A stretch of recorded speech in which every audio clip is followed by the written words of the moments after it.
No. We are the Thunderbolts!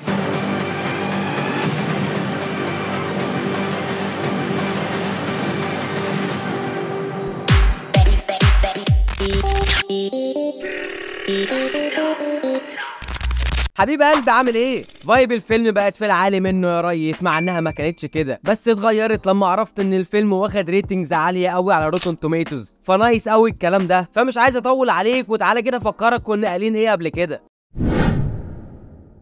هما مين الثاندر بولتس دول اصلا؟ بص بقى يا ريس، الثاندر بولتس دول فريق معظمه بيبقى من الفيلنز، واول ظهور للفريق ده في الكوميكس كان في العدد 449 من انكريدبل هالك، والفريق ده يا حب على مدار الكوميكس كان منضم ليه ناس كتير قوي زي مثلا ابومانيشن وريد هالك وديد بول وهوك اي، بس احنا النهارده هنتكلم عن الاعضاء اللي ظهروا معانا في الاعلان لحد دلوقتي، ومع اني كنت قايل لك قصتهم كلهم في الفيديو بتاع قصه كابتن امريكا كلها، بس تعالى افكرك بيهم كده في السريع. يلينا بيلوفا اخت ناتاشا رومانوف AKA بلاك ويدو، واول ظهور ليها كان في فيلم بلاك ويدو، وبنعرف ان هي حساسه اكتر من ناتاشا، وعندها كونسبت الفاميلي ده في العالي منه قوي، ده غير كمان ان احنا نقدر من هنا ورايح نعتبرها البلاك ويدو الجديده في عالم الام سي يو. اليكسي شوستاكوف AKA ذا ريد جارديان، واول ظهور ليه كان في فيلم بلاك ويدو برضه، وبنعرف ان هو اول سوبر سولجر روسي، والمفروض ان هو يبقى ابو ناتاشا رومانوف ويلينا بيلوفا، بس يعتبر ابوهم كده وكده مش حقيقي، لان زمان وهو شاب الجيش الروسي جاب ناتاشا وجاب يلينا وجاب الست دي وخليهم يبقوا عيلته، كأن هو جوز الست دي بقى ومخلف البنتين دول وبتاع، عشان هو هيبقى في امريكا ومحدش يشك فيه.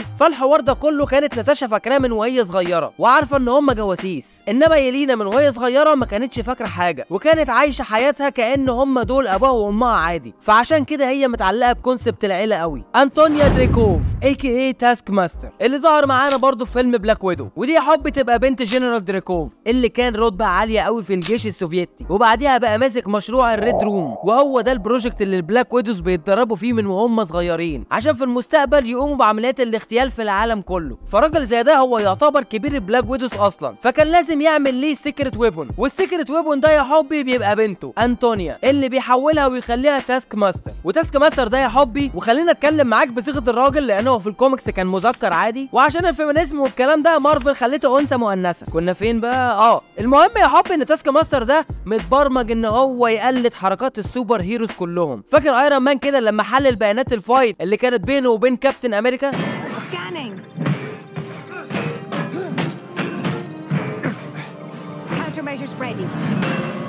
تاسك ماستر بقى اوريدي البيانات دي موجوده عنده، وعشان كده فيلم بلاك ويدو شفناه بيقلد حركات كابتن امريكا ووينتر سولجر وبلاك بانثر وبلاك ويدو وكمان سبايدر مان. فكاركتر زي ده اكيد كاركتر جامد، بس للاسف الحلو ما يكملش، لان في الفيلم كان يعتبر سايد فيلن مش الفيلن الاساسي، بلس بقى ان لقطاته ما كانتش كتير، ولقطات تقليد السوبر هيروز دي كانت سريعه وممكن ما تلمحهاش من اول مره. المهم ان في اخر الفيلم يلينا وناتاشا بيقتلوا دراكوف وبيخلصوا الويدوز منه، وكمان بينقذوا انطونيا AKA تاسك ماستر. افا ستار AKA جوست اللي كان اول ظهور ليها في فيلم انت مان اند واز، ودي يا حبي بيبقى عندها القدره ان هي ترندر نفسها، بمعنى ان هي تبقى مختفيه او مذبذبه كده. بلاش يا سيدي، فاكر فلاش كده لما كان بيفيز، لما كان بيدخل ايده كده في وسط الحيطه، هي كمان بتفيز زي فلاش كده بالظبط.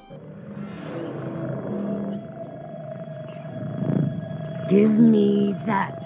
المهم ان في اخر الفيلم بنشوف ان جانيت بيم بتشفيها من الحوار اللي عندها ده، او بتخليها تعرف تتحكم فيه. جون ووكر AKA US Agent، واول ظهور ليه كان في مسلسل فالكون اند ذا وينتر سولجر، وكان هو كابتن امريكا الجديد بعد ستيف روجرز، لان سام مرضاش يبقى كابتن امريكا وسلم الشيلد للحكومه، اللي جابت جون ووكر اللي كان جندي على اعلى مستوى وخلته يبقى كابتن امريكا الجديد. المهم ان الموضوع ده ما مشاش معاه، واضطر ان هو ياخد مصل الجندي الخارق اللي لعب في اساسه وبوظ له مخه وخلاه قتل واحد من عصابه الريد فلاجز على الهوا، والكلام ده كان قدام الناس، وده اللي خلى سام يفايت معاه هو وباقي ورجعوا الشيلد، وبعديها جون اتقدم للمحاكمه واتفصل. المهم ان اخر حاجه عرفناها عنه ان هو قابل فالنتينا أليجرا، وكمان فالنتينا جندته وخلته يبقى US Agent. واخر ممبر في الثاندر بولتس اللي ظهروا معانا في الاعلان هو باكي بارنز AKA ذا وينتر سولجر، اللي اكيد مش هحكي لك قصته لانك لو مش عارفها فانت كده في المكان الغلط يا مان، ومحتاج تروح تشوف فيديو بريك داون قصه كابتن امريكا عشان تفهم الدنيا، عشان لو انا قعدت احكي الحوار كده هيطول مني. وبكده يا حب انت اخدت فكره عن اعضاء الثاندر بولتس، فاظن لو كنت طولت عليك بس عشان واحنا بنتكلم عن الاعلان تبقى مجمع الدنيا معايا.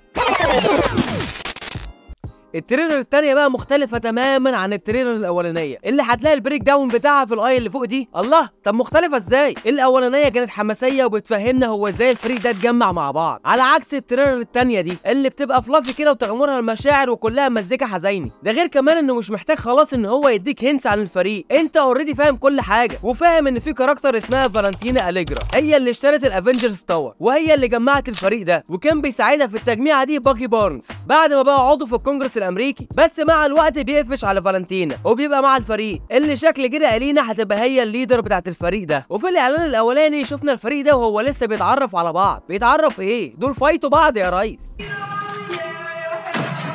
وهنا جون ووكر بيهاجم الينا بس هي بتفاديه، ودي يا ريس تاسك ماستر واخده صف الينا عشان هي انقذتها قبل كده زي ما قلت لك. وهنا يا حب دي جوست. وما احلى هذا المشهد الفيزنج الجميل، لحد لما بيقابلوا سنتري وبيقول لهم ان هو اسمه بوب، وده يا حب تقدر تعتبره كده سوبرمان على مارفل السينمائي. المهم ان فالنتينا بتكون متحفظه عليه وشكلها كده عايزه تخلص منه، وفي نفس الوقت عايزه تخلص من الفريق ده، وبتبعت الحكومه على هناك عشان كله يخبط في بعضه بقى. واجرك الله يا ريس، سنتري هنا شكله هيانليش الماكسيمم باورز بتاعته.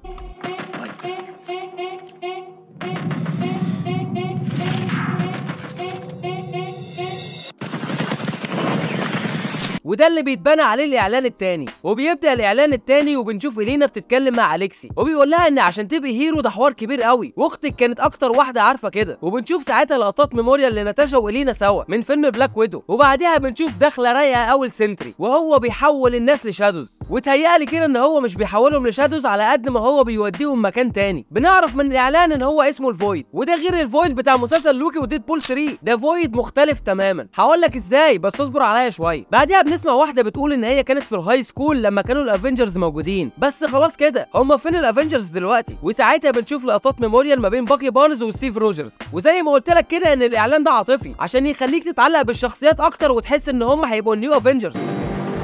Bucky, you have the wrong people. We have all done bad things. You can live with it forever. وباكي بيقول ان احنا ممكن نبقى ناس تانية والماضي هيفضل ماضي. وبنشوف ساعتها لقطات من الباتل اللي هتبقى في اخر الفيلم اللي هيكون الفيلم بتاعها سنتري، وبنسمعه هو شخصيا بيقول I am a void. Look what you unleashed.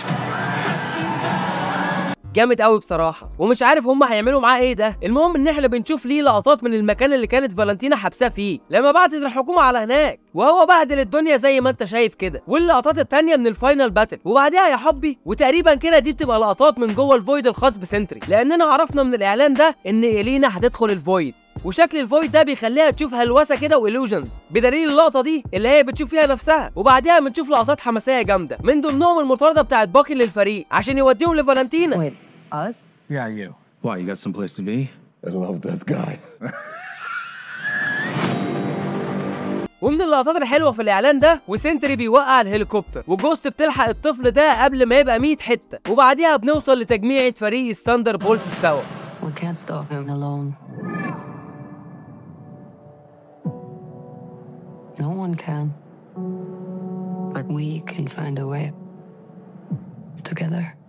وبنروح للقطه الماني شوت والينا بتدخل الفويد يا ريس. وبيخلص الاعلان التاني على كده يا حبي. وان شاء الله ميعادنا النهارده مع فيلم ثاندر بولتس في كل سينمات الوطن العربي، وان شاء الله يطلع فيلم حلو كده زي ما كل المواقع ما بتقول. وانا احساسي بيقول لي ان هو هيطلع حلو فعلا، وان احنا هنشوف حاجه عظمه كده من ريحه افلام افنجرز وسيفل وور. واتمنى ان مفيش حد يشيع من الفريق ده في اخر الفيلم، لانهم فريق جامد الصراحه، وخساره ان احنا نخسر حد فيهم. واتمنى برضو ان احنا نشوف اعضاء تانية ما ظهروش في الاعلان وينضموا للفريق ده زي ريد هالك مثلا والكاركتر زيمو اللي ظهر في فيلم سيفل وور. اما عن البوست كريدت سين فهيبقى فيه 2 بوست كريدت سين. اول واحد عن الريد جارديان وهيبقى بوست كريدت سين مضحك ملوش علاقه باي حاجه، والبوست كريدت سين الثاني وده المهم ان احنا هنشوف فريق الثاندر بولتس متجمعين وفي بورتال بتتفتح، وهنشوف ان في كون بيتدمر وطياره الفانتاستيك فور بتكون جايه عليهم، وشكلها كده هتدخل كون 616 بتاع الام سي يو. ولو ما تعرفش الحوار ده فاحب اقول لك ان الفانتاستيك فور اصلا مش بيبقوا في الكون بتاع الام سي يو، انما بيبقوا في كون تاني تماما. ولو حابب تعرف وتفهم اكتر عن فيلم فانتاستيك فور فيرست ستيبس شوف وشوف الفيديو بتاع البريك داون بتاع قصه فانتاستيك فور في الاي اللي فوق دي. واخر حاجه احب اقولها لك ان من فتره كده قبل تصوير فيلم ثاندر بولتس كيفن فاجي كان عاوز يقدم كاركتر مهم في الفريق، بس للاسف ما حصلش نصيب لان كان الفريق اكتمل وهو شاف نفسه اعلى من ان هو ينضم الفريق زي ده. وقال لي كيفن فاجي يوم ما تحب تخليني انضم الفريق ما ينفعش الفريق ده يكون اقل من الافنجرز، ده غير كمان اني مش فاضي وقاعد بكتب ريفيوز، فاستنى ريفيو حسوبك اللي ضحى بالفريق عشانك واشوفك بعد الفيلم يا ريس. وبس كده عزيزي المستمع، اتمنى اكون فدتك وسلتك شويه. ما تنساش قبل ما تمشي بتقول رايك في الحلقه في الكومنتس وتعمل فولو على حساب انت سامعني منين، ولو انت على اليوتيوب ما تنساش تعمل سبسكرايب وتفعل جرس التنبيهات عشان يجيلك كل جديد، ولايك كلمتين عشان فعلا بيساعد. كان معاك وريم حسوبه من حسوبه توكس. سلام.